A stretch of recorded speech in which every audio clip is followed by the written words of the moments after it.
Abaixa daí, Valdete, você destoa do conceito. Priscila gritou no microfone. Sou Valdete, 68 anos, ex-dona de buffet e pagadora dessa festa. Alisei meu vestido bege, desci o degrau e senti o peso do celular na bolsa. A senha da conta bancária estava na ponta dos meus dedos calejados. Meus joelhos estalaram levemente quando pisei no chão de madeira rústica do espaço Vila Verde. O som do microfone ainda ecoava pelo salão, um zumbido agudo que parecia furar meus ouvidos, mas não doía tanto quanto o silêncio que veio depois. 50 pares de olhos estavam cravados nas minhas costas. Alguns convidados desviavam o olhar, fingindo arrumar o guardanapo no colo. Outros, os amigos mais jovens da minha nora, cochichavam com a mão na boca, mal escondendo os risinhos. Eu sempre soube que dinheiro não comprava classe, mas nunca imaginei que ele compraria minha própria humilhação pública. Meu nome é Valdete. Dona Valdete para a maioria. Val, para as poucas amigas que me restaram depois que vendi minha empresa. Durante 35 anos, eu fui a primeira a chegar e a última a sair das cozinhas de casamentos por toda a região. Comecei vendendo coxinha em porta de fábrica e terminei comandando o Sabor and Art, o buffet mais respeitado da cidade. Minhas mãos, hoje cheias de manchinhas da idade e com as juntas grossas de tanto amassar massa, construíram a vida confortável que meu filho Júnior leva. Júnior. Olhei para ele lá em cima, no palco montado sob um arco de flores secas que custou o preço de um carro popular. Ele estava imóvel, com aquele terno azul claro que a Priscila escolheu, apertado demais nas pernas. Ele olhou para mim, depois para a esposa, e então baixou a cabeça, fingindo limpar uma sujeira imaginária na lapela. Aquele gesto doeu mais do que qualquer palavra. O menino que eu criei sozinha, fritando pastel de madrugada para pagar a faculdade de Direito, agora não tinha coragem de levantar a voz para defender a mãe. A situação toda era absurda. O casamento era intimista, como a Priscila gostava de dizer. Aesthetic, ela falava, uma palavra em inglês que ela usava para justificar gastar rios de dinheiro em coisas que pareciam velhas e desbotadas. Eu paguei o aluguel do sítio, paguei a decoração, borro chique. Paguei o buffet, que, diga-se de passagem, era de uma concorrente minha, uma mulher que cobra o triplo e entrega a comida fria, mas que tem um Instagram bonito. E claro, o presente principal, a lua de mel nas Maldivas. Dona Valdete, por favor. A voz da Priscila voltou ao microfone, agora num tom falsamente doce, aquele tom que a gente usa com criança teimosa ou idoso esclerosado. A senhora entende, né? A gente quer fazer um Reels para o Instagram agora. É só gente jovem, só a paleta de cores terrosa. O seu vestido bege, ele brilha muito, tem paetê, fica over. A senhora estraga o cenário rústico. Ela fez um gesto com a mão, abanando, como se enxotasse uma mosca varejeira de cima do bolo. Depois a gente tira uma foto com a senhora lá na mesa do café, tá bom? Completou ela, virando as costas e jogando o cabelo longo e liso por cima do ombro nu. Senti meu rosto queimar. Não era um calor comum.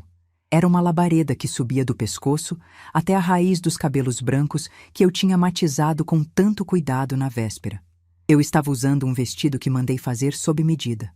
Bege, clássico, com um bordado discreto. Não tinha nada de over. O que incomodava Priscila não era o paetê, era a minha presença.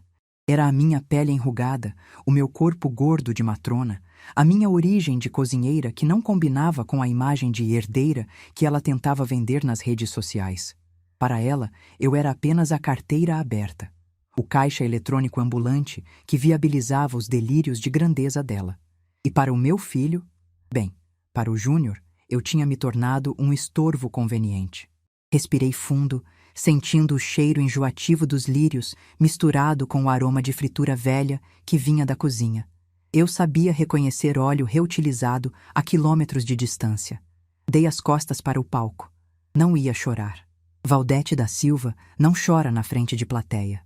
Engoli o choro junto com a saliva seca e caminhei devagar até a minha mesa.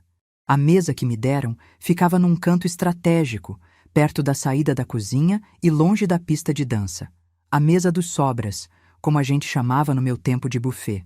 Era onde a gente colocava aquele tio bêbado ou a prima distante que ninguém queria por perto. Sentei na cadeira de ferro desconfortável e coloquei minha bolsa sobre o colo. Era uma bolsa pequena, dourada, que combinava com meus sapatos. Dentro dela, não havia lenços de papel para enxugar lágrimas de mãe rejeitada. Havia meu velho caderno de anotações, um Moleskine de capa de couro surrada que eu carregava há 20 anos, e meu celular. Aquele caderno tinha a contabilidade da minha vida. Cada centavo que juntei, cada investimento, cada senha. Abri o caderno sobre a mesa, ignorando o garçom que passou direto por mim com uma bandeja de canapés murchos. Meus dedos tremiam levemente, não de tristeza, mas de uma adrenalina que eu não sentia há muito tempo. Era a mesma sensação de quando um fornecedor tentava me passar a perna entregando carne de segunda como se fosse filé mignon. Olhei para o palco novamente. O fotógrafo gritava instruções. Isso! Sorriso, galera! Agora todo mundo pulando! Energia lá em cima! Priscila estava radiante no centro, o vestido de renda branca esvoaçando, segurando uma taça de champanhe que eu paguei. Júnior estava ao lado dela, sorrindo aquele sorriso amarelo, mas segurando a cintura dela com firmeza. Eles pareciam um comercial de margarina, se a margarina custasse 50 mil reais. Tão lindos, né? Comentou uma senhora na mesa ao lado. Era a mãe da Priscila, Dona Heloísa. Uma mulher magra, esticada de tantas plásticas, que nunca trabalhou um dia na vida e vivia de uma pensão deixada pelo marido militar. Ela nem me olhou ao falar, mantendo os olhos fixos na filha. A Priscila tem um gosto impecável.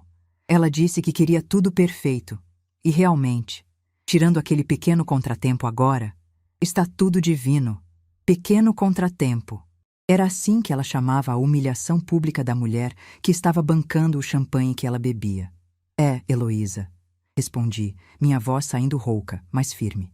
A Priscila realmente sabe o que quer. Sabe sim, ela nasceu para brilhar. E as fotos vão ficar maravilhosas nas Maldivas. Você viu o resort que ela escolheu? Dizem que é o paraíso na Terra. Heloísa finalmente virou o rosto para mim com um sorrisinho de canto de boca, aquele sorriso de quem se acha superior. Ainda bem que você pôde ajudar com a parte financeira, Valdete. Cada um contribui com o que tem, não é? Uns com a beleza e o bom gosto, outros com o dinheiro. Aquilo foi a gota d'água. Não foi um balde de água fria, foi combustível. Uns com a beleza, outros com o dinheiro. A frase ecoou na minha cabeça, batendo no ritmo do meu coração acelerado. Eu olhei para as minhas mãos sobre a mesa.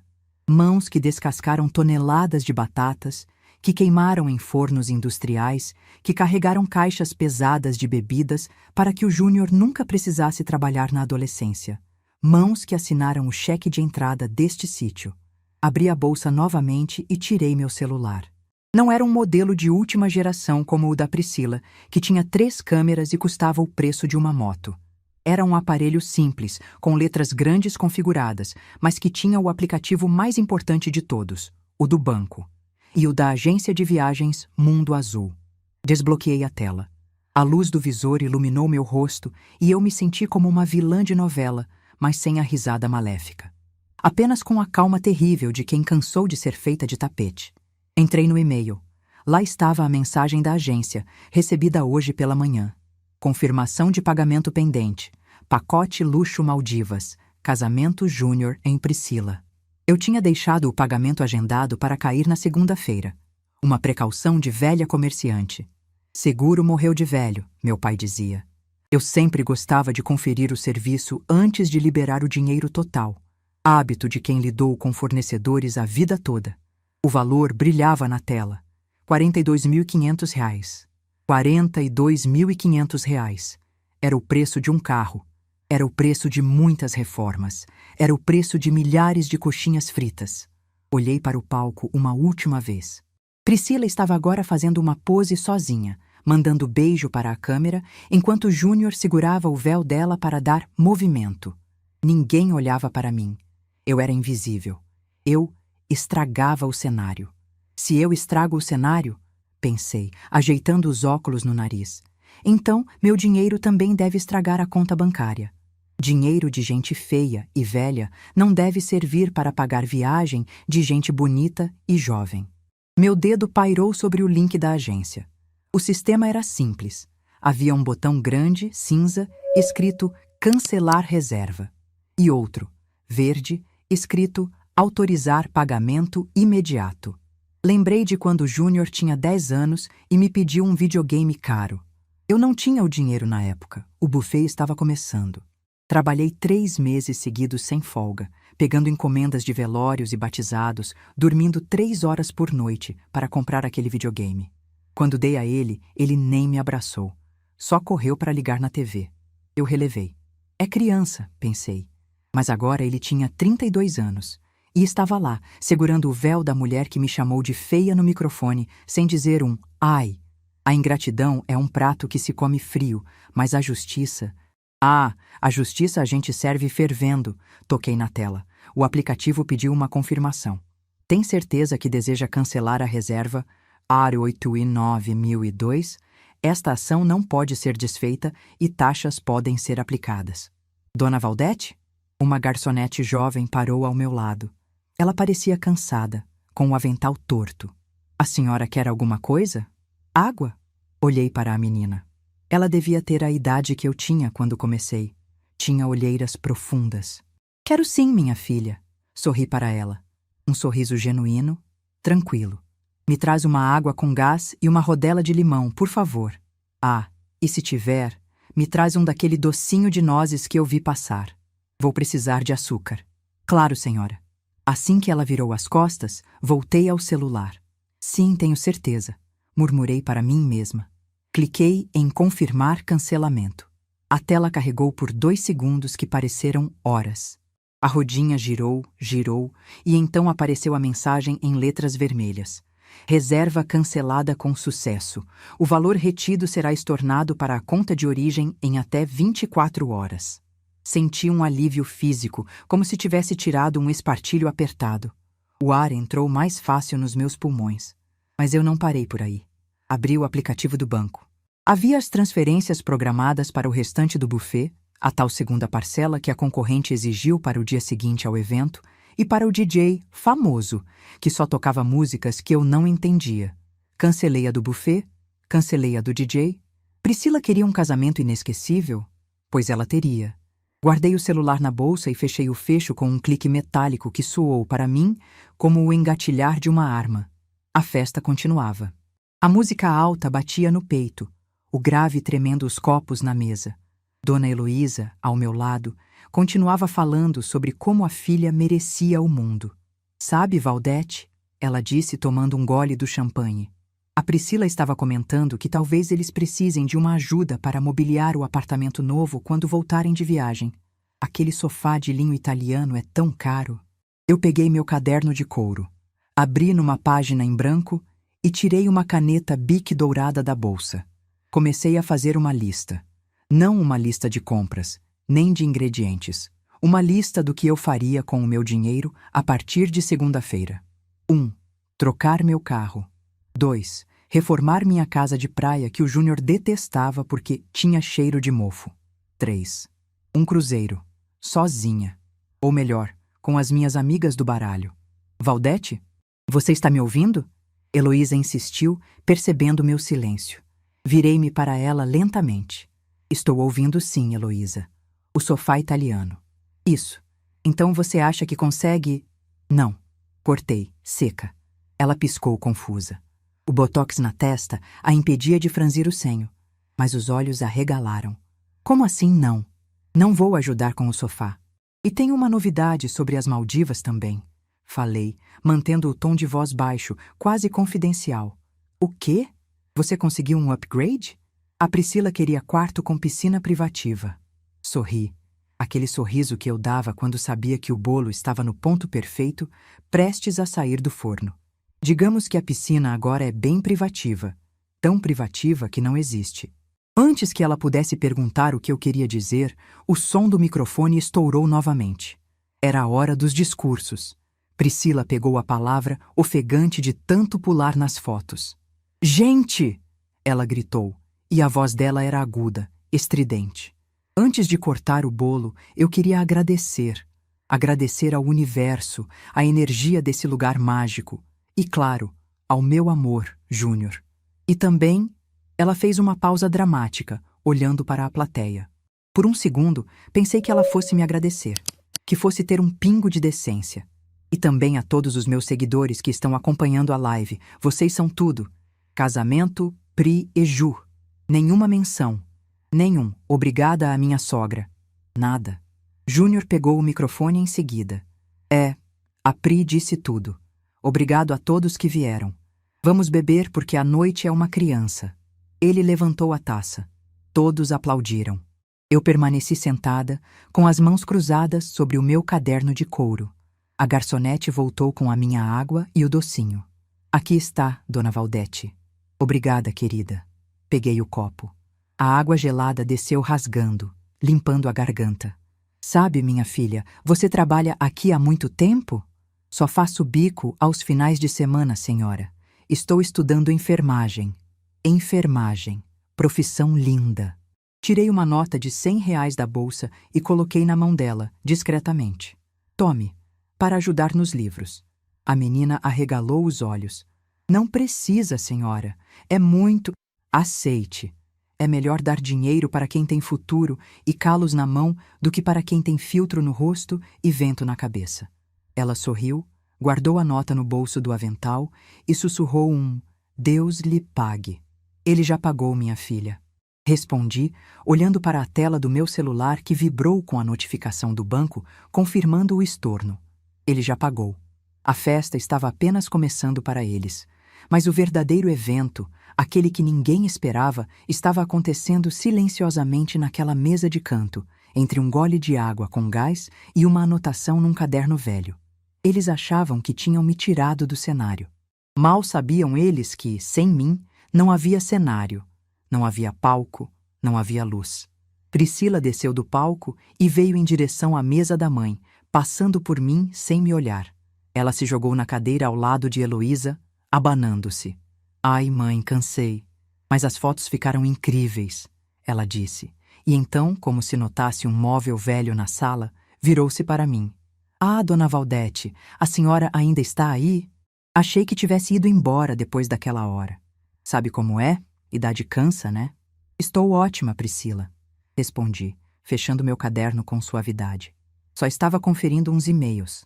Sabe como é? A gente aposenta do trabalho, mas não da administração do patrimônio. Ah, tá. Ela revirou os olhos e voltou para a mãe. Mãe, você viu que o Júnior derrubou champanhe no terno? Ainda bem que nas Maldivas ele vai viver de sunga. Não vejo a hora de chegar lá. Terça-feira, né? Heloísa olhou para mim, nervosa, lembrando do que eu tinha dito sobre a piscina. Filha, sobre a viagem. O que tem? Já está tudo certo. A Dona Valdete pagou. Não pagou, sogrinha? Ela falou sogrinha, com um escárnio que faria um santo perder a paciência. Olhei bem no fundo dos olhos dela. Eram olhos verdes, bonitos, mas vazios. O pagamento foi feito sim, Priscila. Mas no mundo dos negócios e na vida, existem cláusulas de rescisão que a gente aciona quando o contrato é quebrado. Do que a senhora está falando? Que papo chato. Ela se levantou, impaciente. Vou retocar a maquiagem. Observei ela se afastar, o vestido branco arrastando no chão sujo do salão. Ela caminhava com a confiança de quem tem o mundo aos pés. Eu tomei o último gole da minha água. A confiança dela era baseada num alicerce que eu acabara de implodir. O garçom-chefe passou correndo, parecendo preocupado. Ele foi até o Júnior e cochichou algo no ouvido dele. Júnior franziu a testa, balançou a cabeça e apontou para a minha mesa. O jogo tinha começado. Ajeitei a postura, cruzei as pernas e esperei. Eu não era mais a cozinheira que ficava nos bastidores esperando as sobras. Eu era a dona do banquete. E hoje, o prato principal seria a realidade, servida crua e sem tempero. O garçom veio em minha direção com uma expressão de pânico contido. Dona Valdete, com licença, houve um problema com o cartão corporativo que estava no cadastro para as horas extras dos garçons e o fornecimento de gelo extra. A máquina recusou. Sorri, tranquila. Ah, é mesmo? Que chato. O senhor Júnior disse para falar com a senhora. Ele disse que a senhora resolve. Olhei para Júnior, que me observava de longe, com um copo na mão, despreocupado, confiando que a mamãe resolveria, como sempre resolveu desde que o pai dele morreu e nos deixou com dívidas. Ele achava que a fonte era inesgotável. Levantei-me devagar, peguei minha bolsa e meu caderno. Diga ao meu filho, falei alto o suficiente para que a dona Heloísa ouvisse, que eu não resolvo mais nada. Diga a ele que, como eu estrago o cenário, decidi me retirar da produção. O show agora é todo dele. Virei as costas e caminhei em direção à saída, sentindo o olhar de Heloísa queimar minha nuca. Eu não desci as escadas derrotada. Eu desci os degraus daquele sítio chique como se estivesse descendo do trono que sempre foi meu por direito. E lá fora, a noite estava fresca, estrelada, e o silêncio era, pela primeira vez em anos, verdadeiramente meu. Mas eu sabia que o silêncio duraria pouco. Meu celular vibraria em breve, e eu estava pronta. O cascalho do estacionamento estalou debaixo dos pneus do meu Honda, um som seco que parecia aplaudir minha saída. Enquanto eu manobrava para deixar o espaço Vila Verde, meu celular começou a vibrar no banco do passageiro. Vibrava com raiva, com insistência. No visor, a foto do Júnior, uma selfie que ele tirou na praia ano passado, piscava sem parar. Deixei tocar. Aquele zumbido irritante era a trilha sonora da minha liberdade recém-adquirida. Pela primeira vez em décadas, eu não atendi ao chamado de emergência do meu filho. Não havia incêndio que eu precisasse apagar, a não ser aquele que eu mesma tinha acabado de acender. Dirigi devagar pela estrada de terra que ligava o sítio à rodovia. A noite estava escura, sem lua, apenas com o brilho distante das luzes da cidade. O silêncio dentro do carro era um bálsamo para meus ouvidos, ainda zunindo com a música eletrônica e a voz estridente da Priscila. Olhei pelo retrovisor uma última vez. As luzes da festa brilhavam lá longe, pequenas e insignificantes. Eles achavam que eram o centro do universo, mas vistos dali, não passavam de vagalumes presos num pote de vidro que eu tinha acabado de tampar. Ao entrar na rodovia, a adrenalina começou a baixar e deu lugar a uma clareza fria e cortante. Eu precisava verificar a extensão do meu império. Não o império de seguidores que a Priscila tanto valorizava, mas o império real, tijolo, cimento e juros compostos.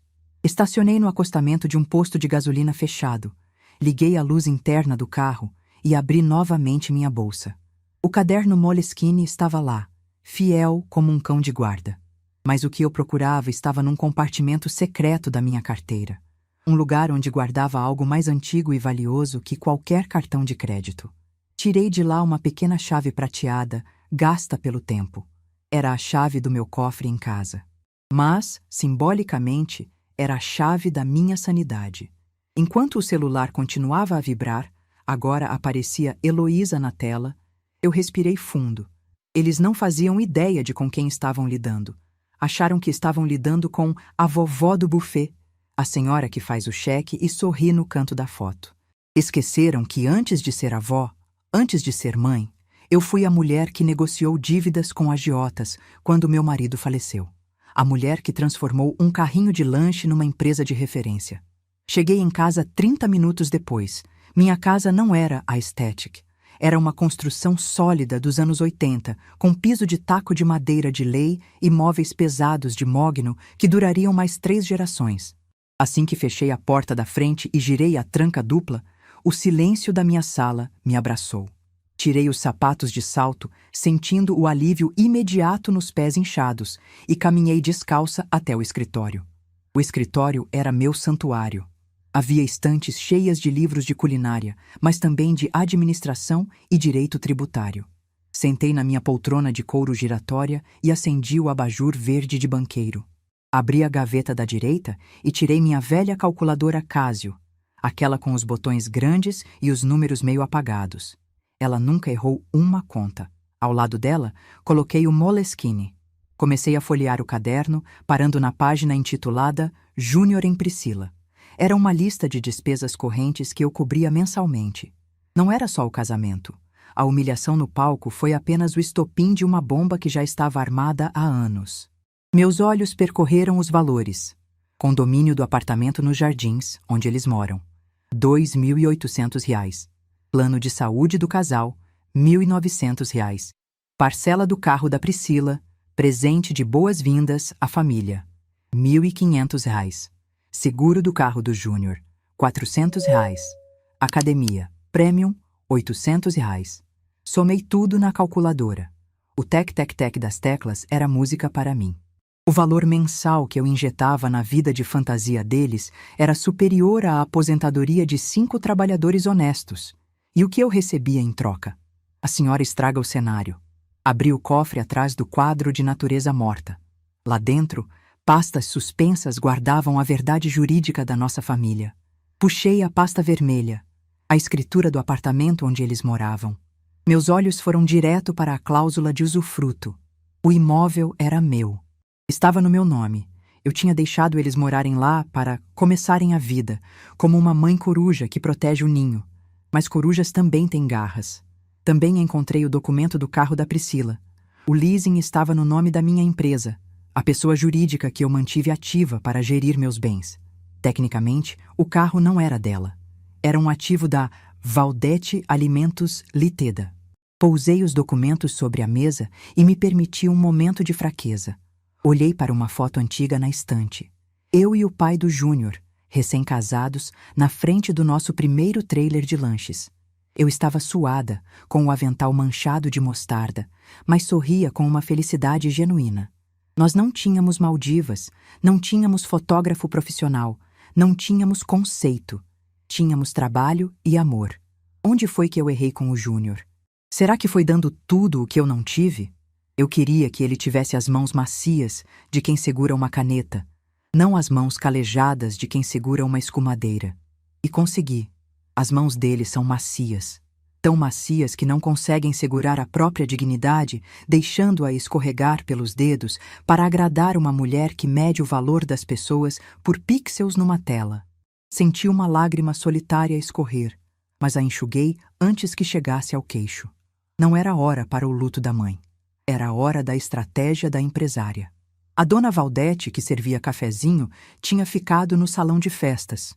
Quem estava sentada naquela poltrona agora era a Valdete da Silva, a mulher que sobreviveu a planos econômicos desastrosos, inflação de 1000% e viuvez precoce.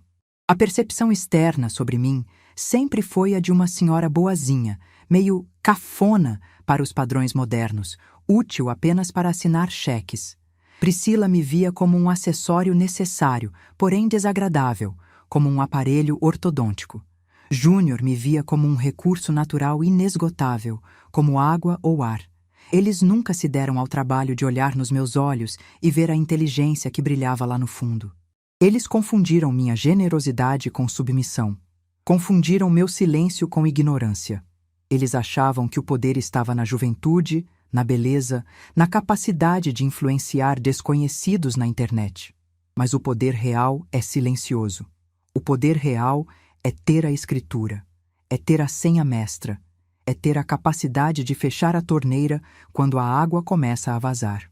Priscila tinha seguidores, eu tinha advogados. Júnior tinha networking, eu tinha liquidez. O celular parou de tocar por 1 minuto e em seguida chegou uma mensagem de texto. Era do Júnior. Mãe, pelo amor de Deus, o que está acontecendo? O cartão não passou. A Priscila está chorando no banheiro. O gerente do sítio está me ameaçando chamar a polícia se a gente não pagar as horas extras agora. Atende. Sorri. Um sorriso triste, mas satisfeito. Chamar a polícia. O drama. Sempre o drama. Peguei uma folha de papel timbrado do meu antigo buffet. Eu ainda tinha blocos guardados e minha caneta tinteiro. Eu precisava colocar o plano no papel. A mente de uma cozinheira funciona com mise en place. Tudo organizado, picado e separado antes de começar o fogo. O cancelamento da lua de mel foi o aperitivo. O cancelamento do buffet foi a entrada. Agora, precisávamos preparar o prato principal. Escrevi no topo da folha. Operação Realidade. 1. Corte total de fluxo de caixa. Já iniciado. Cartões adicionais seriam bloqueados no aplicativo agora mesmo. 2. Notificação de despejo. Talvez seja drástico para uma mãe, mas necessário para uma proprietária que tem inquilinos inadimplentes e desrespeitosos. Eu não os colocaria na rua amanhã, mas eles precisavam saber que o teto sobre suas cabeças não era um direito divino, era uma concessão minha. 3. Resgate do patrimônio móvel. O carro da Priscila, se ela gosta tanto de cenários, vai adorar o cenário do transporte público de São Paulo às 6 da tarde. 4. A limpeza da imagem. Eles queriam fotos bonitas? Eu cuidaria para que a única imagem que restasse fosse a da verdade. Abri o aplicativo do banco novamente. Fui na aba Cartões. Lá estavam listados os adicionais: Júnior, Visa Infinite e Priscila Black. O limite que eu tinha dado a eles era generoso, obsceno até. Com um toque firme do meu indicador, deslizei a opção bloqueio temporário para bloqueio definitivo por perda ou roubo. Tecnicamente, não era mentira. Eu tinha sido roubada. Roubada do meu respeito, do meu lugar de mãe, da minha alegria de ver um filho casar. O celular voltou a tocar. Desta vez, era um número desconhecido. Provavelmente o cerimonialista ou o próprio gerente do sítio usando outro telefone na esperança de que eu atendesse. Deixei tocar até cair na caixa postal. Levantei-me e fui até a janela do escritório. A rua estava deserta. Um gato de rua passeava pelo muro do vizinho, livre, dono de si, sem precisar agradar ninguém para conseguir seu jantar. Eu me senti como aquele gato. Amanhã seria domingo. Dia de descanso para a maioria, mas para mim, seria dia de mudança.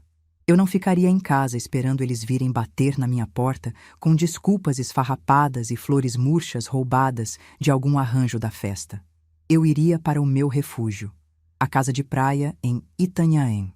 Aquela que o Júnior dizia ter cheiro de velho. Para mim, tinha cheiro de mar, de conquistas e de paz. Mas antes de ir, eu precisava deixar um recado claro. Não um recado de voz, nem um texto. Um recado financeiro e jurídico. Voltei à mesa, peguei o contrato de comodato do apartamento, um documento simples que fiz Júnior assinar anos atrás, apenas por formalidade contábil e que ele provavelmente nem leu.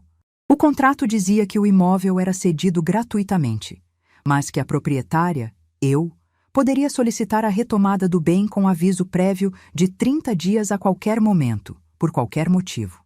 Tirei uma foto do documento com meu celular, apenas da cláusula de retomada. Abri o WhatsApp. A conversa com Júnior estava cheia de áudios não ouvidos. Ignorei todos. Anexei a foto da cláusula. E escrevi apenas uma frase embaixo, simples, direta, sem emojis, sem exclamações. O cenário mudou. Vocês têm 30 dias. Enviei. Vi os 2 tracinhos ficarem azuis imediatamente. Ele estava com o celular na mão. Em seguida, desliguei o aparelho completamente. A tela ficou preta, refletindo meu rosto. Não vi uma velha humilhada. Vi Valdete, a mulher que construiu um império com farinha e água, e que agora, com a mesma farinha e água, ia ensinar a massa a crescer sozinha ou solar de vez. Fui para o quarto, tirei o vestido de paetê bege e o pendurei no cabide com cuidado. Ele não tinha culpa de nada. Era um vestido lindo. Vesti meu pijama de flanela mais confortável, aquele que a Priscila dizia ser broxante. Deitei na minha cama king size, puxei o edredom até o pescoço e fechei os olhos. Longe dali, eu sabia que a festa tinha acabado.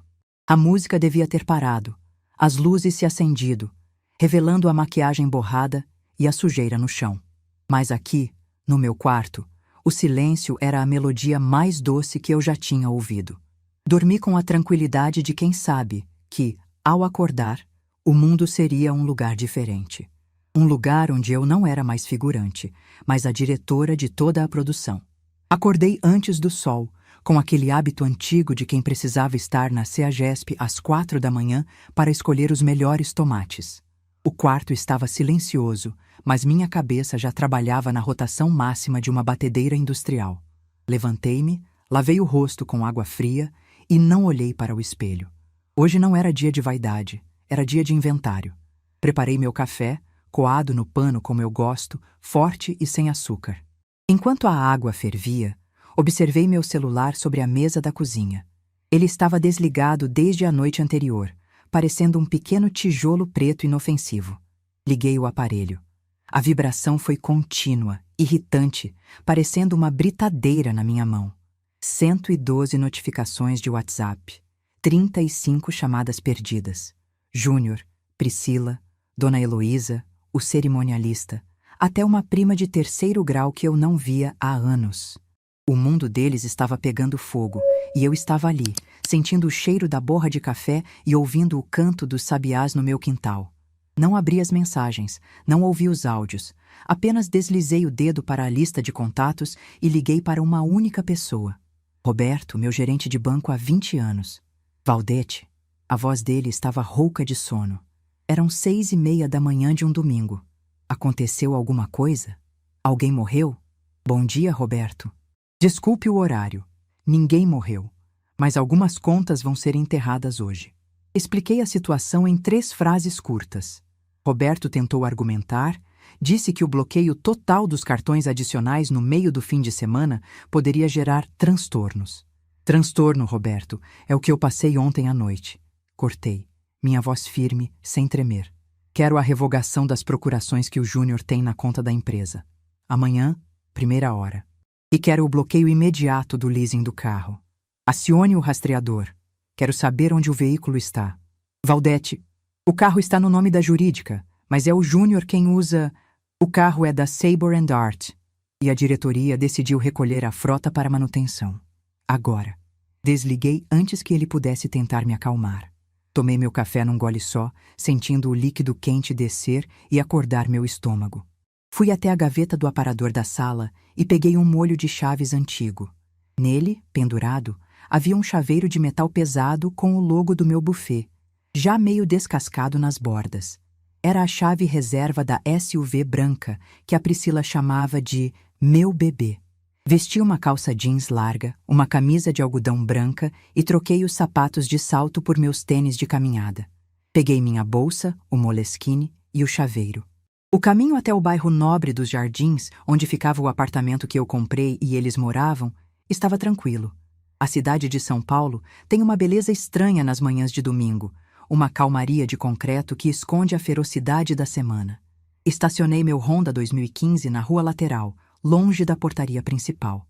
Eu não queria ser anunciada. Caminhei até a entrada de serviço. O portão de ferro preto era imponente, feito para manter a gentalha do lado de fora. Toquei o interfone. Pois não? A voz metálica respondeu. Bom dia, seu Alcebíades. É a dona Valdete. O portão se abriu com um zumbido elétrico quase imediato. Alcebíades, um senhor nordestino de cabelos brancos e postura impecável, veio ao meu encontro no corredor de serviço. Ele trabalhava ali desde que comprei o imóvel na planta. Sabia o nome de cada morador, de cada cachorro e, principalmente, sabia quem pagava o boleto do condomínio todo dia 10. Dona Valdete, que surpresa boa! O Júnior e a dona Priscila chegaram de madrugada, parecia que tinham brigado com o mundo. O Júnior estava chutando o pneu do carro. Ele baixou o tom de voz, conspiratório. A senhora precisa de alguma coisa? Subir? Não, meu amigo. Hoje não vou subir. Vim buscar algo que é meu. O carro da empresa está na vaga 42? Está sim, senhora. Eles largaram lá de qualquer jeito, ocupando a faixa amarela. Eu ia interfonar para reclamar, mas sabe como é a dona Priscila? Ela diz que a vaga é pequena demais para o carro. Sorri. A vaga era padrão. O ego dela é que não cabia nas faixas pintadas no chão. Não se preocupe, Alcebíades. Vou resolver esse problema de espaço agora mesmo. A chave reserva funciona, né? Funciona. Mas a senhora vai levar o carro? E eles? Eles têm pernas jovens e aplicativos de transporte, Alcebíades. Quem tem varizes sou eu. Entrei na garagem. O cheiro de borracha e óleo era familiar, mas ali tinha um toque de perfume caro e umidade fria. Caminhei entre Porsches e Mercedes até a vaga 42. Lá estava ela, a SUV branca, imponente, com um laço de fita gigante no painel que a Priscila insistia em manter, mesmo 2 meses depois de ter ganhado o carro. O veículo estava atravessado, a roda traseira mordendo a vaga do vizinho. Passei a mão pelo capô frio. Havia um arranhão novo na lateral, provavelmente feito na pressa da noite anterior. A senhora estraga o cenário, ela tinha dito. Olhei para o arranhão. Quem estava estragando o meu patrimônio Eram eles. Apertei o botão da chave reserva. As luzes da SUV piscaram 2 vezes e as travas se abriram com um clac seco que ecoou pela garagem vazia como um tiro. Abri a porta do motorista. O interior cheirava a chiclete de tutti-frutti e aquele perfume doce que a Priscila usava. No porta-copos, uma lata de energético vazia e batom. No banco de trás, jogado, o paletó azul do Júnior, todo amassado. Sentei no banco de couro. Ajustei o espelho, que estava virado para que ela pudesse se maquiar, não para ver o trânsito. Coloquei a chave na ignição. O motor roncou suavemente. Foi nesse momento, enquanto eu afivelava o cinto de segurança, que o elevador social se abriu no fundo da garagem. Meu coração deu um salto, não de medo, mas de antecipação. A porta de aço escovado deslizou e de lá saíram Júnior e Priscila. Eles usavam roupas de ginástica de marca, mas as caras eram de quem não tinha dormido. Priscila estava sem maquiagem, com olheiras fundas, segurando o celular como se fosse um escudo. Júnior parecia menor, os ombros caídos. Eles caminhavam em direção ao carro, discutindo baixo. Eu já disse, Júnior, a gente vai na casa dela agora. A gente arromba se precisar. O meu cartão não passa nem no Uber. Priscila sibilava. Calma, Pri. Ela deve estar dormindo. Desligou o celular. Deve ser erro do banco. Erro do banco? A mensagem dizia: bloqueio pelo titular. Sua mãe enlouqueceu, Júnior. Ela estragou meu casamento e agora quer estragar minha vida. Eu continuei parada, com o motor ligado e os vidros escuros fechados. Eles não me viam lá dentro. A película era escura demais. Eles se aproximaram do carro, Priscila já estendendo a mão para a maçaneta do passageiro. Abre logo, Júnior. Vamos resolver isso. Júnior enfiou a mão no bolso do short, tateando. Franziu a testa. Tateou o outro bolso. Ué, a chave. Cadê a chave? Você não pegou? Júnior, você é um inútil. Deve ter ficado lá em cima. Eu deixei na mesa de centro. Tenho certeza. Enquanto eles discutiam, eu baixei o vidro elétrico lentamente. O zumbido do vidro descendo foi o único som que interrompeu a gritaria deles. Priscila virou-se bruscamente, pronta para xingar quem quer que fosse. Quando seus olhos encontraram os meus, a boca dela se abriu num ó perfeito. Júnior ficou pálido, parecendo um fantasma de academia. Mãe? Ele sussurrou, como se visse uma aparição. Bom dia, Júnior. Bom dia, Priscila. Minha voz saiu calma. A mesma voz que eu usava para devolver um lote de peixe estragado ao fornecedor. Vejo que já estão acordados. Ótimo. Aproveitem para fazer uma caminhada. Faz bem para a circulação e clareia as ideias. O que a senhora está fazendo dentro do meu carro? Priscila gritou, recuperando a postura agressiva, dando um passo à frente. Seu carro? Arqueei uma sobrancelha. Tirei o documento do porta-luvas e balancei no ar. Aqui diz Valdete Alimentos Ltda. E como sócia majoritária e única administradora, estou fazendo um remanejamento de ativos. Esse ativo aqui, bati no volante de couro, estava sendo subutilizado e maltratado. Mãe, para com isso. Júnior se aproximou, colocando a mão na porta do carro, tentando impedir que eu a fechasse, mas sem força, apenas apoiando. Você está exagerando. Ontem foi estresse do momento. A Pri estava nervosa. A gente não quis te magoar. Olhei para a mão dele. Unhas feitas, pele macia. Ele nunca tinha trocado um pneu na vida. A senhora estraga o cenário, Júnior. Foi isso que eu ouvi. E sabe o que eu descobri nessa noite em claro? Que vocês têm razão. Eu estrago o cenário de vocês porque eu sou a realidade. E a realidade é feia, Júnior. A realidade tem conta para pagar, tem boleto, tem juros. E vocês viveram num cenário de papelão pintado que eu paguei. Devolve o carro, sua velha maluca. Priscila perdeu o controle, avançando para tentar abrir a porta. Eu tenho pilates agora. Eu tenho compromissos. Júnior segurou o braço dela. Pri, para. Não paro. Ela roubou meu carro. Eu vou chamar a polícia. Eu ri. Uma risada seca, curta. Chame, Priscila. Por favor, chame. Tenho aqui a nota fiscal de compra, o documento em meu nome e o contrato social da empresa. Chame a polícia e explique por que você está tentando impedir a proprietária de sair com o veículo dela. E aproveite para explicar como você pretende pagar o Pilates, já que o cartão corporativo que você usava para despesas de representação foi cancelado hoje cedo. O silêncio que caiu na garagem foi pesado. Priscila olhou para Júnior, esperando que ele fizesse algo. Júnior olhou para o chão. Mãe, e como a gente vai se locomover? Vocês moram a 2 quadras do metrô, meu filho. É um transporte muito eficiente. Milhões de brasileiros usam todos os dias. Gente bonita e gente feia. Vai ser uma experiência antropológica para vocês. Engatei a ré. Espera! Júnior gritou desesperado.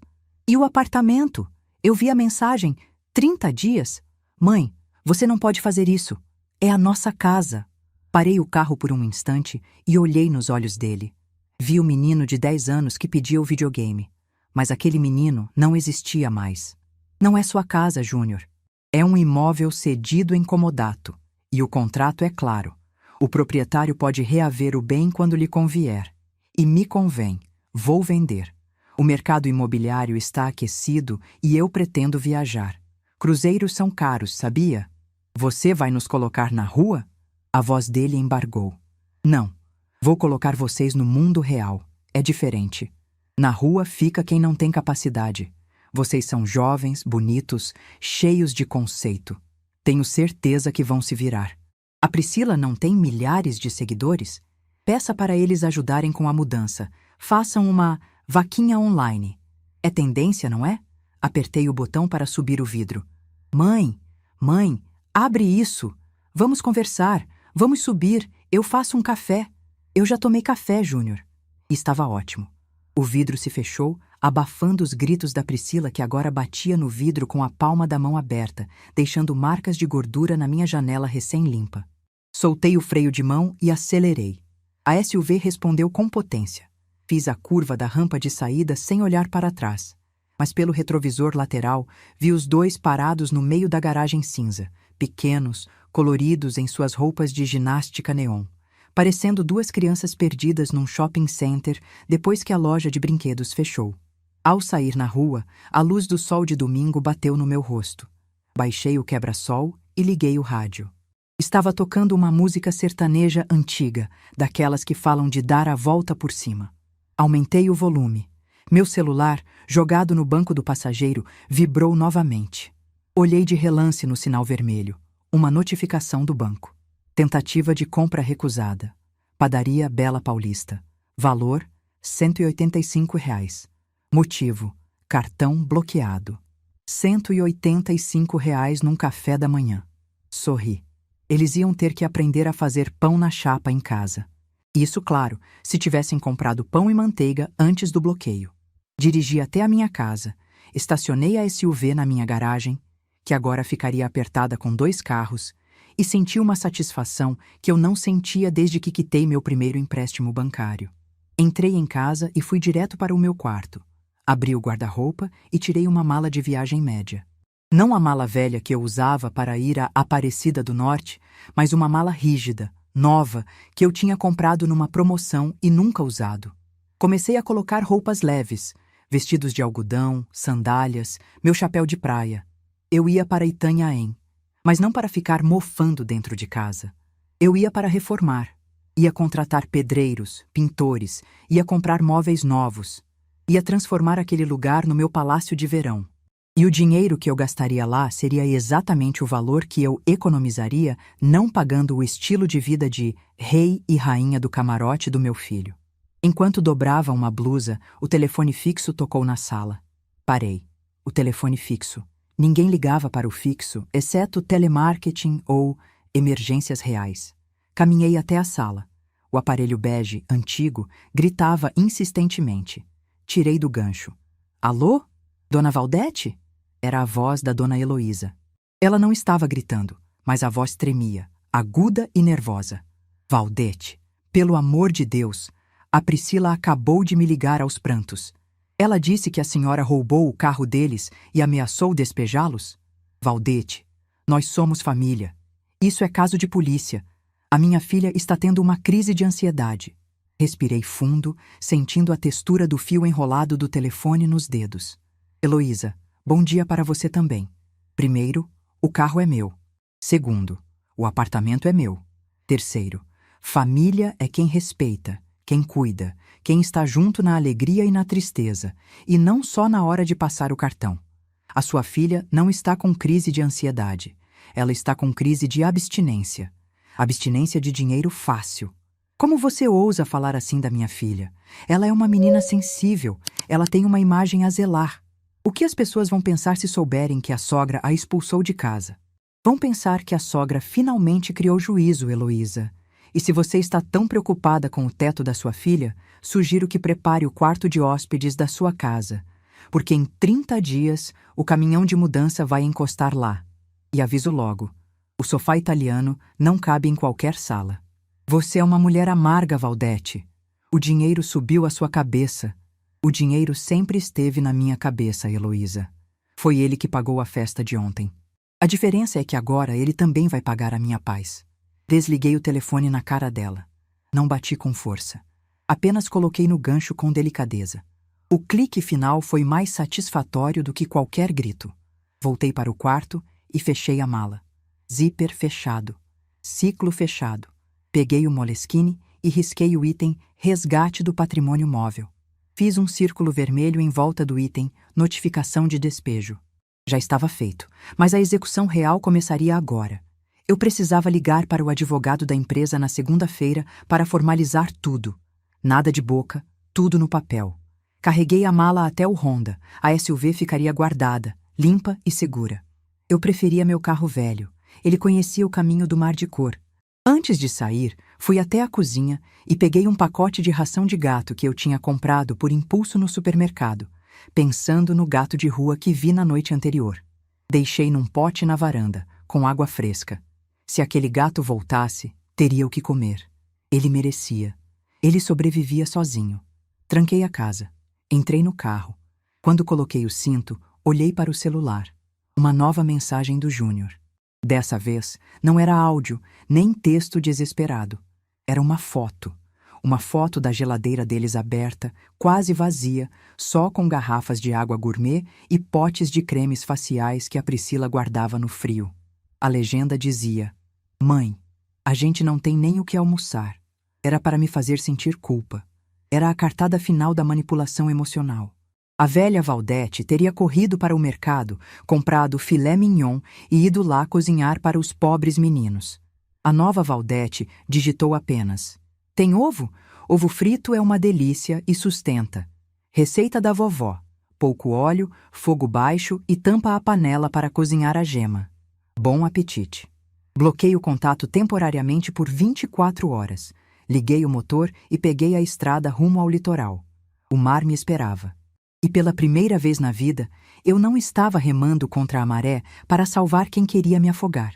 Eu era a própria onda, forte, inevitável e pronta para limpar a praia. O cheiro de maresia misturado com cimento fresco sempre foi, para mim, o aroma do progresso. Eram 8 da manhã de uma segunda-feira cinzenta em Itanhaém, e eu estava parada no balcão do Depósito Litoral, negociando o preço de 30 sacos de argamassa com o seu Zé, um comerciante antigo que ainda fazia as contas no papel de pão. Meu celular, agora devidamente ligado e com o som ativado, tocou. Não era uma chamada de família, era o Dr. Cláudio, o advogado que cuidava dos contratos da minha empresa há 2 décadas. Diga, Cláudio. A entrega foi feita? Perguntei, enquanto assinava o canhoto da nota fiscal dos pisos novos. Foi sim, dona Valdete. O oficial de cartório acabou de me confirmar. Entregue em mãos ao porteiro Alcebiades, já que os moradores se recusaram a descer. A notificação extrajudicial de desocupação do imóvel e a rescisão do comodato estão formalizadas.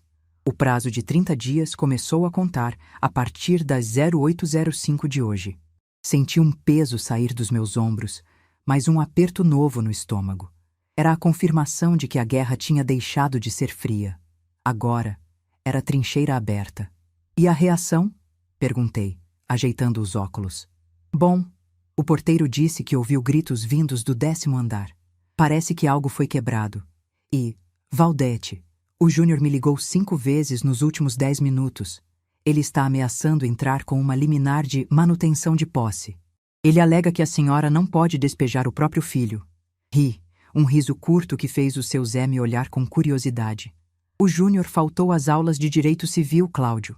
O imóvel não é moradia de família herdada, é patrimônio de empresa cedido por liberalidade. Deixe ele tentar a liminar. Vai gastar o dinheiro que não tem com advogados que não vão aceitar a causa. Mantenha o curso. Bloqueie o resto. Desliguei. O seu Zé me entregou o troco. Reforma grande, dona Valdete? O menino vai casar? Ele perguntou, inocente, lembrando do Júnior pequeno correndo pelos corredores de cimento anos atrás. O menino casou, Zé. Mas a reforma é para mim. Estou ampliando a vista para o mar. Preciso enxergar o horizonte sem nada atrapalhando a paisagem. Voltei para a minha casa de praia. O imóvel, uma construção sólida de tijolinhos à vista, precisava de amor. Abri as janelas, deixando o vento salgado entrar e levar embora o cheiro de mofo que o Júnior tanto reclamava. O mofo sai com água sanitária e sol. A ingratidão, infelizmente, não tem produto de limpeza que resolva. Estava varrendo a varanda da frente, tirando a areia acumulada, quando ouvi o barulho de um motor engasgando na rua de terra. Não era um carro de luxo. Era um táxi de aplicativo, um modelo popular sedã, que parou bruscamente em frente ao meu portão de madeira maciça. Meu coração acelerou, mas minhas mãos continuaram firmes no cabo da vassoura. A porta de trás se abriu e Priscila desceu.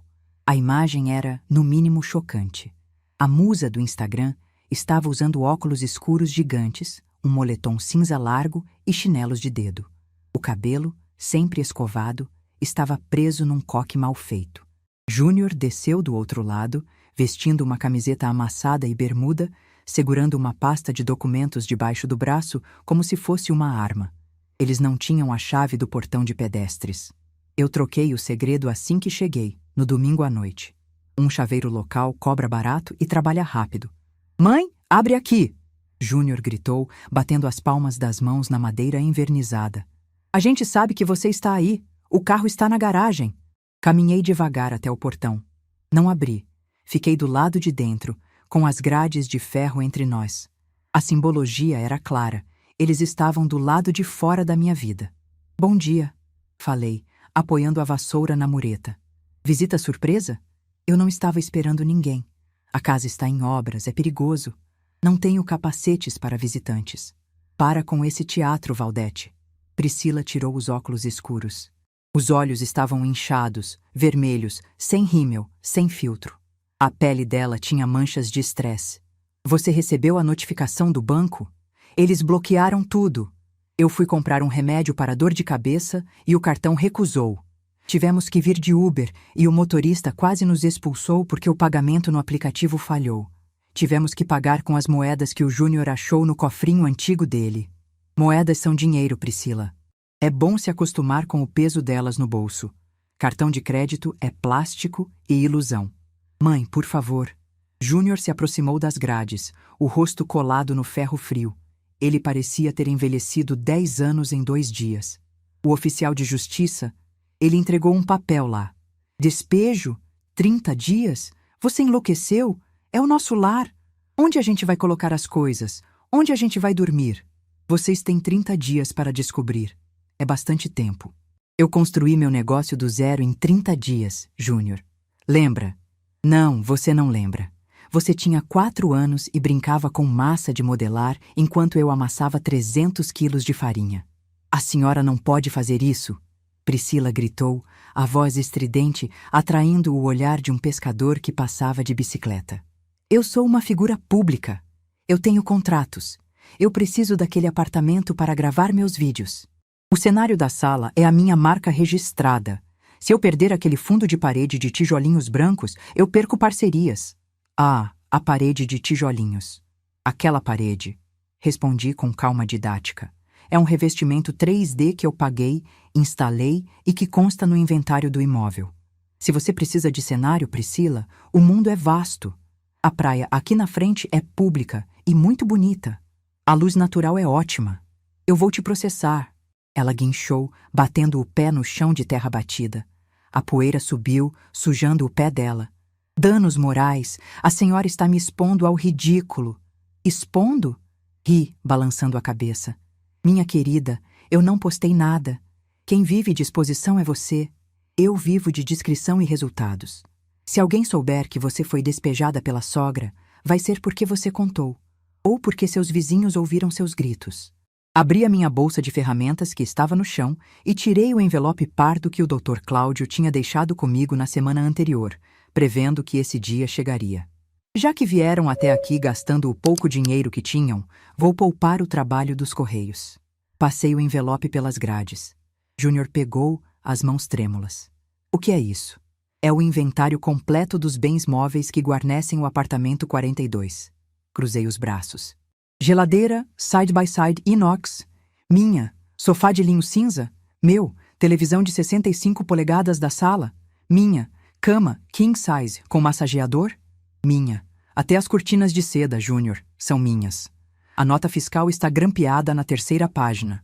Júnior abriu o envelope e começou a ler. Os olhos dele corriam pelas linhas, arregalando-se a cada item. Priscila espichou o pescoço para ler junto, e a cor fugiu do rosto dela, deixando-a pálida como a areia da praia. Mas... Mãe, isso é tudo o que tem dentro da casa. Júnior gaguejou. Se a gente tiver que sair e deixar isso, a gente sai com o quê? Com as roupas do corpo, os presentes de casamento que vocês ganharam dos convidados? Ah, esqueci. Vocês pediram cotas em dinheiro para a lua de mel que não existe mais, e os objetos pessoais. Escova de dente, maquiagem, essas coisas. Você quer deixar a gente na miséria? Priscila gritou, agarrando as grades com as unhas feitas, o esmalte descascando. Aquele sofá foi escolhido por mim. Eu demorei semanas escolhendo a paleta de cores. Escolheu, mas não pagou. Fui implacável. Gosto é uma coisa, posse é outra. Vocês viveram num showroom, Priscila. E o showroom fechou para balanço.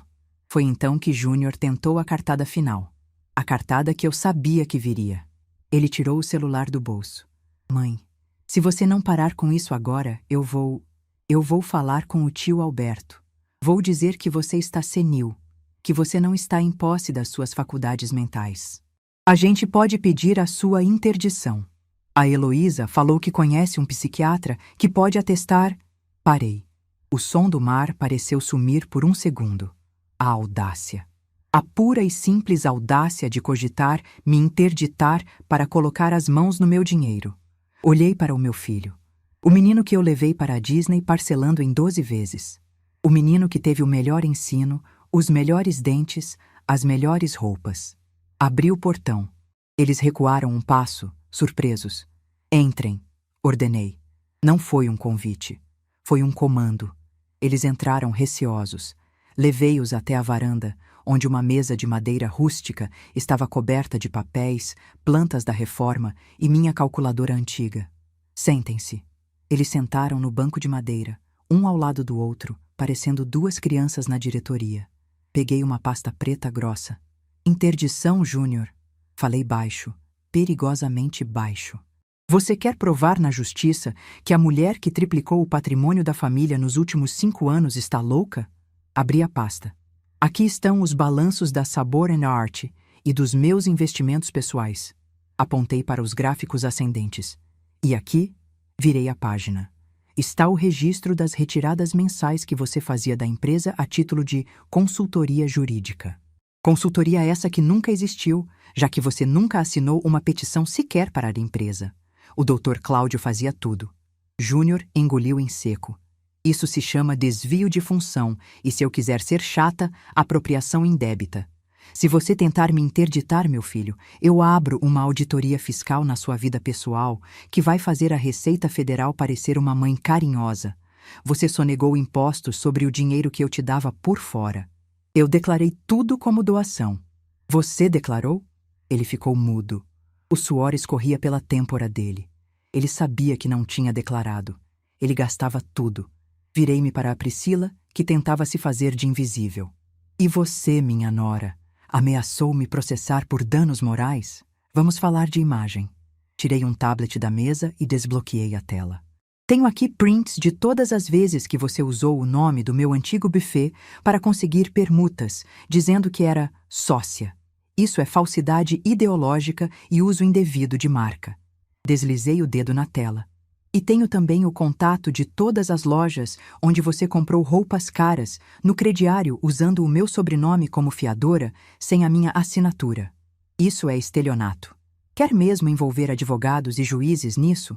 Porque eu tenho tempo, tenho dinheiro e agora tenho muita vontade de fazer justiça. Priscila começou a chorar. Não o choro teatral do casamento, mas um choro feio, de medo. O choro de quem vê o castelo de cartas desmoronar com um sopro. Dona Valdete, a gente só queria ser feliz. Ela soluçou. A senhora tem tanto dinheiro. Por que custa ajudar? A senhora vai morrer e vai deixar tudo aí mesmo. A frase pairou no ar. A sinceridade brutal da ganância. Vou morrer sim, Priscila. Um dia. Mas até lá, vou viver muito. E vou gastar cada centavo comigo. Fechei a pasta com um baque seco.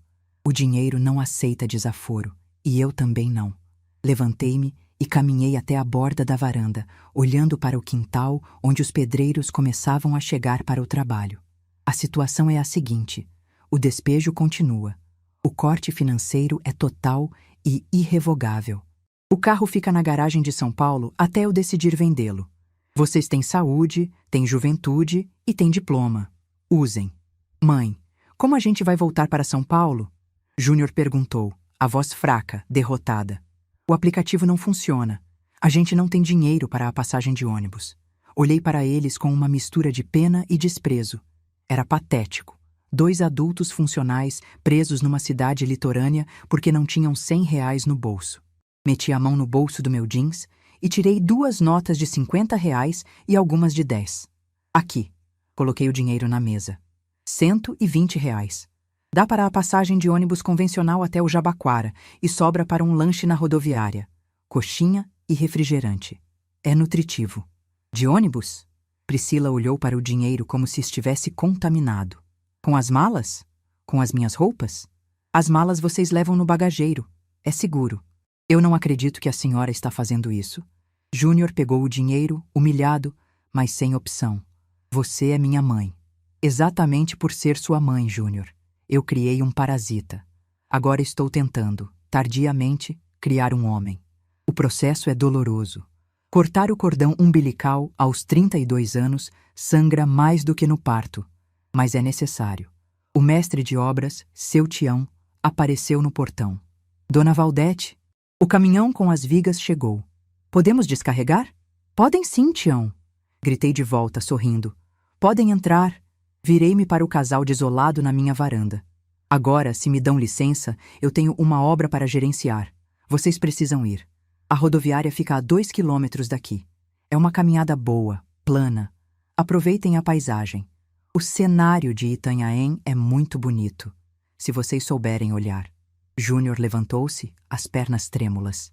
Ele olhou para mim, esperando um abraço, era brincadeira, um cheque salvador. Eu permaneci imóvel, com a postura ereta de quem carregou bandejas pesadas a vida toda e não dobra a espinha por qualquer coisa. Priscila levantou-se também, limpando o nariz na manga do moletom de grife. Ela não me olhou. Pegou a mão do Júnior e o puxou. Vamos, Júnior. Essa velha vai pagar. O universo vai cobrar. O universo cobra à vista, minha querida. Vocês estão recebendo o recibo agora. Respondi, tranquila. Observei-os descerem os degraus da varanda, passarem pelo jardim cheio de materiais de construção, desviarem dos pedreiros que carregavam sacos de cimento e saírem pelo portão. Eles caminhavam pela estrada de terra, levantando poeira. Júnior tropeçou numa pedra. Quase caiu, mas Priscila não parou para ajudá-lo. Ela continuou andando, digitando furiosamente no celular, provavelmente tentando postar alguma história vitimista, sem perceber que estava sem internet móvel, porque eu também cancelei o plano família da conta telefônica hoje cedo. Quando eles dobraram a esquina e sumiram de vista, senti uma lágrima escorrer. Uma só. Limpei-a rapidamente. Não era de tristeza. Era de alívio.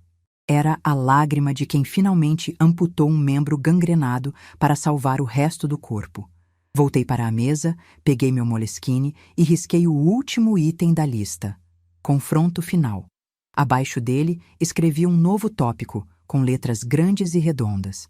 Projeto Nova Vida. 1. Contratar paisagista para o jardim. 2. Iniciar aulas de hidroginástica. 3. Atualizar o testamento, doar para instituições de caridade. O telefone tocou novamente. Era a Dona Heloísa. Deixei tocar. O toque do telefone se misturava ao som da betoneira ligando no quintal. Era a sinfonia da reconstrução. Fui até a cozinha preparar um café fresco. Enquanto a água fervia, olhei pela janela da cozinha que dava para o mar. A imensidão azul estava lá, indiferente aos nossos dramas, poderosa e eterna. Eu me sentia como aquele mar. Eles achavam que podiam me represar, me conter em fotos bonitas e sorrisos falsos. Mas a água sempre encontra uma fresta. A água sempre vence a pedra. Peguei a xícara fumegante e fui para a varanda. O sol tentava sair entre as nuvens cinzentas. Respirei fundo o ar salgado. Eu estava sozinha, sim. Mas pela primeira vez em muitos anos, eu não estava solitária. Eu estava em minha própria companhia e descobri que Valdete da Silva era uma mulher muito interessante de se conviver. Eles tinham 30 dias para sair do apartamento. Eu tinha o resto da vida para entrar na minha. E a transformação estava apenas começando. Se eles acharam que o despejo era o fundo do poço, mal sabiam que eu ainda tinha mais uma carta na manga para o encerramento definitivo desse ciclo. Algo que não envolvia apenas tirar, mas transformar o que foi tirado em algo que eles nunca poderiam tocar. Tomei um gole do café. Estava forte, amargo e quente. Exatamente como a vida deve ser. 3 meses se passaram desde aquele domingo cinzento em que vi meu filho e minha nora caminharem pela estrada de terra, levantando poeira com seus tênis de marca. Hoje, a poeira que sobe aqui em Itanhaém é outra. É a farinha de trigo peneirada, suspensa no raio de sol que entra pela janela ampla da minha cozinha reformada. O cheiro de maresia agora se mistura com o aroma adocicado de bolo de fubá com erva doce saindo do forno. Não é um forno industrial de buffet, daqueles que assam 100 bolos de uma vez e deixam a gente surda com o barulho da ventoinha. É um forno doméstico, moderno, de aço escovado, que eu comprei à vista com o desconto que consegui, chorando no gerente da loja, porque hábito de comerciante não morre nunca. A casa não tem mais cheiro de mofo. Tem cheiro de tinta fresca, de madeira lixada e, principalmente, de gente viva. Derrubei a parede que separava a sala da varanda. Agora, quando estou picando cebola, eu vejo o mar. E o mar me vê. Dona Valdete, a massa já descansou o suficiente? Virei-me para a voz tímida. Era a Jéssica. Sim, a garçonete do casamento. Aquela menina de olhos cansados que estudava enfermagem e a quem dei R$ 100 naquela noite fatídica. Descobri o telefone dela através da agência de garçons na semana seguinte. Ofereci a ela algo melhor que gorjeta. Ofereci uma oportunidade. Deixa eu ver, minha filha. Limpei as mãos no avental bordado com meu nome, sem logomarca de empresa, apenas Valdete. Apertei a massa com a ponta do dedo. Ela voltou devagar, elástica, perfeita. Está no ponto. Pode abrir e rechear. Jéssica sorriu. Ela não tinha mais olheiras profundas. O salário justo que eu pagava para ela me ajudar na organização da casa e nos meus novos projetos permitia que ela estudasse sem precisar virar noites servindo canapés frios para gente ingrata. Hoje era um dia importante. Não era casamento, nem batizado. Era a inauguração oficial do meu novo capítulo. E, ironicamente, o cenário estava impecável. Não havia flores secas caras ou móveis alugados. Havia toalhas de renda que eu mesma fiz crochê anos atrás, vasos de manjericão fresco nas mesas e louça de cerâmica pintada à mão por artesãos locais. Eu não estava mais sozinha. A casa estava cheia, mas não de parentes sugadores. Estava cheia de mulheres, vizinhas, amigas novas da hidroginástica, antigas funcionárias do meu buffet que eu reencontrei. Fui até a varanda e respirei fundo. O som das ondas quebrando na areia era minha nova trilha sonora. Nada de música eletrônica estourando os tímpanos. A paz, descobri tarde, tem um som muito específico. É o som de não ter ninguém te pedindo dinheiro no WhatsApp. Falando em WhatsApp, meu celular vibrou no bolso do vestido de linho azul marinho. Tirei o aparelho. Era uma notificação do banco, mas dessa vez, de entrada. O valor da venda do apartamento nos Jardins tinha acabado de ser liquidado na minha conta de investimentos. O número era grande, cheio de zeros, mas pela primeira vez, aquele dinheiro não me trouxe a preocupação de como vou proteger isso do Júnior. Trouxe a certeza de como vou usar isso para mudar o mundo ao meu redor. O apartamento foi vendido com tudo dentro. Porteira fechada, como dizem os corretores. O comprador, um investidor chinês muito simpático, adorou a parede de tijolinhos 3D da Priscila. Disse que ficaria ótimo para alugar no Airbnb.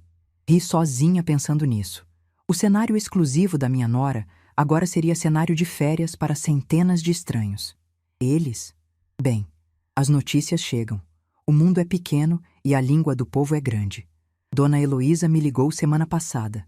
A arrogância tinha sumido da voz dela, substituída por um tom choroso e humilde que não me convenceu nem por um segundo. Contou que Priscila voltou para a casa dela.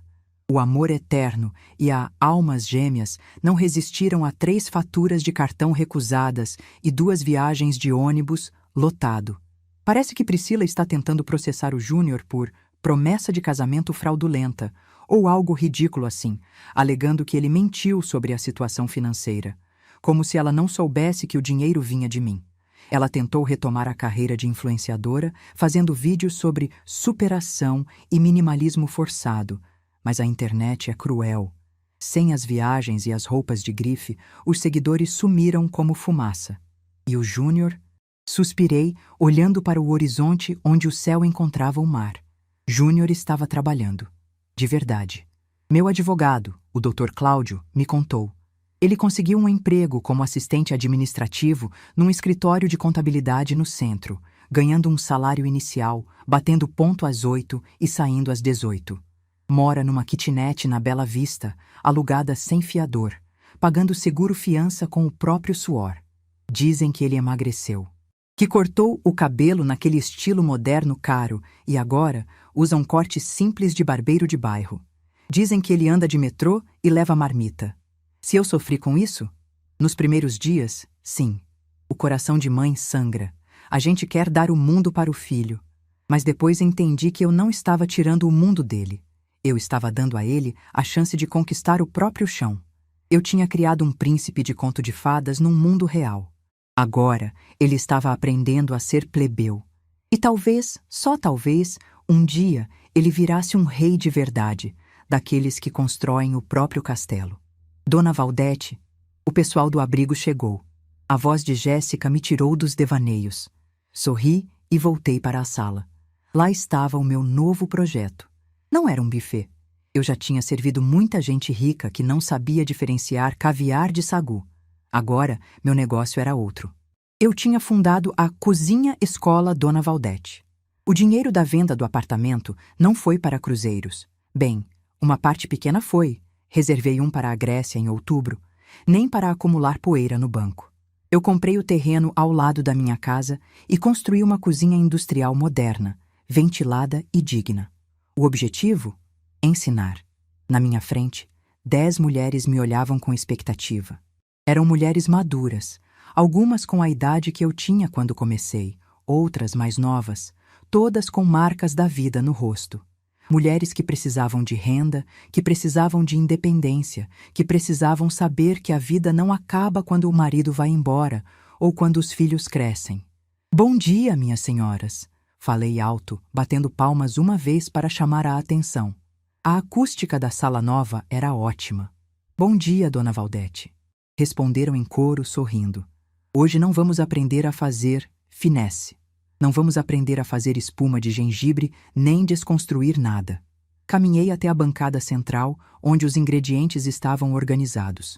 Hoje, vamos aprender a fazer a melhor coxinha de frango com catupiry do litoral sul. Porque é a coxinha que paga a conta de luz. É o bolo de pote que paga o material escolar. É a marmita bem feita que garante a nossa liberdade. Elas aplaudiram. Vi olhos brilhando. Vi esperança. Eu me sentia poderosa. Não o poder de mandar e desmandar, mas o poder de levantar outras pessoas. O poder de usar minha experiência, meus calos e minhas queimaduras de forno como mapa para quem estava perdido. Durante a aula, enquanto eu ensinava o segredo para a massa não rachar, o caldo tem que estar fervendo quando joga a farinha e tem que ter braço forte para mexer, percebi um carro parando no portão. Era um carro popular, cinza, simples. Um modelo de 2010, bem conservado. Parei de mexer a massa por um instante. Jéssica assumiu a colher de pau, percebendo minha distração. Vi Júnior descer do carro. Ele estava de camisa social branca, sem gravata e calça preta. Parecia cansado, mas não derrotado. Ele não tocou a campainha insistentemente como da última vez. Ele parou no portão de pedestres e esperou. Limpei as mãos no pano de prato e caminhei até lá. O sol da tarde batia no rosto dele, revelando algumas linhas de expressão que eu nunca tinha notado antes, ou que talvez tivessem aparecido nesses meses de realidade. Abri o portão, mas não o convidei para entrar imediatamente. A grade estava aberta, mas o limite ainda existia. Oi, mãe! A voz dele estava diferente, mais grave, menos manhosa. Oi, Júnior! Veio ver a reforma? Vim. Ficou bonita. O muro ficou mais alto. É para proteger o que é valioso. Ele olhou para a placa de madeira pendurada na entrada do anexo. Instituto Valdete. Capacitação culinária. Você abriu uma escola? Abri.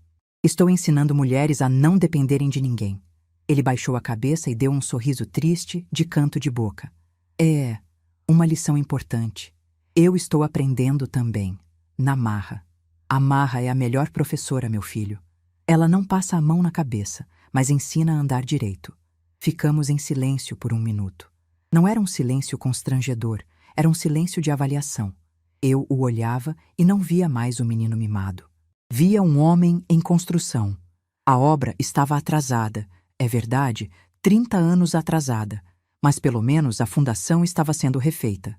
Eu vim te devolver isso. Ele enfiou a mão no bolso e tirou um molho de chaves. Eram as chaves do apartamento dos Jardins, que ele tinha levado por engano naquele dia. E junto, um envelope branco. O apartamento já foi vendido, Júnior. As fechaduras foram trocadas. Eu sei, mas, simbolicamente. Eu precisava devolver. E no envelope, tem R$ 500. Arqueei a sobrancelha. R$ 500? É o que eu consegui juntar esse mês. É a primeira parcela. Eu sei que a dívida é impagável.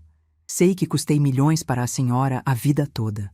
Mas é o meu dinheiro, do meu trabalho. Não é doação, não é consultoria. É meu. E eu quero começar a te pagar de volta. Peguei o envelope. O papel era barato, fino, mas parecia pesar uma tonelada na minha mão.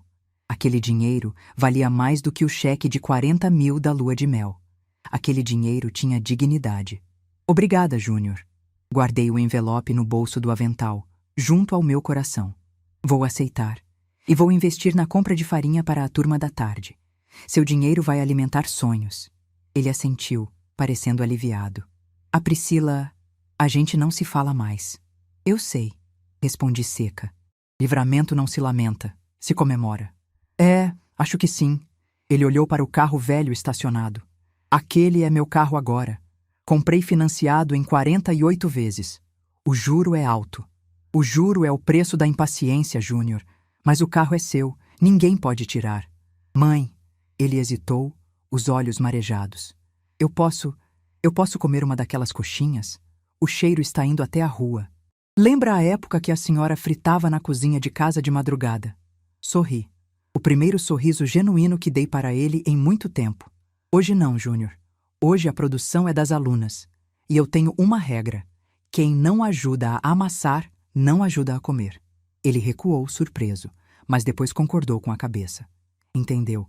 Não havia mais almoço grátis. Mas, continuei. Se você quiser vir no domingo que vem, trazer 1 quilo de café e me ajudar a lixar aquela mesa velha de madeira que está no fundo do quintal, talvez saia um bolo de milho. Os olhos dele brilharam. Domingo? Eu posso vir? Pode. Mas venha com roupa de trabalho. Aqui em Itanhaém, a gente não usa look do dia. A gente usa suor. Eu venho, mãe. Eu venho. Ele se virou, entrou no carro popular e deu a partida. O motor engasgou um pouco antes de pegar. Ele acenou e foi embora. Não vi um filho sendo expulso. Vi um homem indo para a batalha. Voltei para a cozinha. As meninas já tinham moldado as primeiras 50 coxinhas. Estavam lindas, uniformes, douradas mesmo antes de fritar.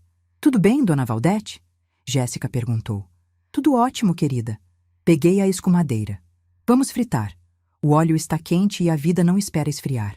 Naquela tarde, enquanto comíamos as coxinhas crocantes e ríamos das histórias de vida de cada uma daquelas mulheres, percebi que a verdadeira vingança não foi tirar o carro ou o apartamento.